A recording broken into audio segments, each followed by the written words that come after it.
The Philippine Navy's latest warship was spotted with vertical takeoff and landing (VTOL) drones, which could enable enhanced maritime domain awareness operations from the service's new offshore patrol vessels (OPV). At least 2 VTOL drones were on BRP Rajah Sulayman's PS-20 flight deck during its arrival ceremony this week at Naval Operating Base Subic Bay. The 2,450-ton vessel is the first of a 6-ship class ordered from South Korean shipbuilder Hyundai Heavy Industries (HHI), to increase the service's maritime presence across the Philippine Exclusive Economic Zone. Manila's naval modernization efforts have prioritized surface forces in order to counter increased Chinese activities in the South China Sea. According to HHI, the OPV design that the Philippines procured could support unmanned aerial vehicle operations. This is the first time that these rotorcraft-type drones have appeared on a Philippine Navy vessel.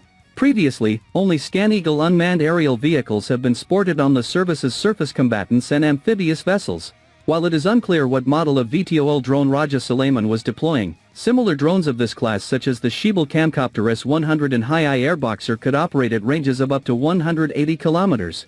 These ranges could greatly enhance the service's maritime domain awareness capabilities, as well as potentially relay information back to higher command authorities during encounters with Chinese forces.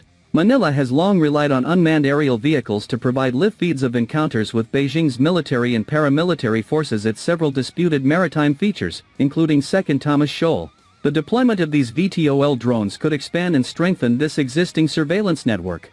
Compared to the 6 HHI guided missile frigates currently in service or set to be constructed for the Philippine Navy, these OPV will be used for lower-end patrol missions and anti-submarine duties.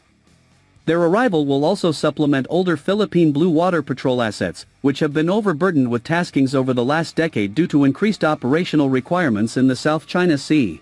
The service has also eyed modular mission containers for potential installation aboard its vessels, which Naval News covered during the Asia Defense and Security Exhibition 2024. Integration of unmanned capabilities into the Philippine Navy has ramped up in recent years as the country shifts its defensive posture externally. Former Navy Chief Toribio Atisay Jr. told in a 2024 interview that the service needed unmanned surface vessels for surveillance purposes. That's how modern navies now evolve, using unmanned systems to complement manned systems, Atisay said.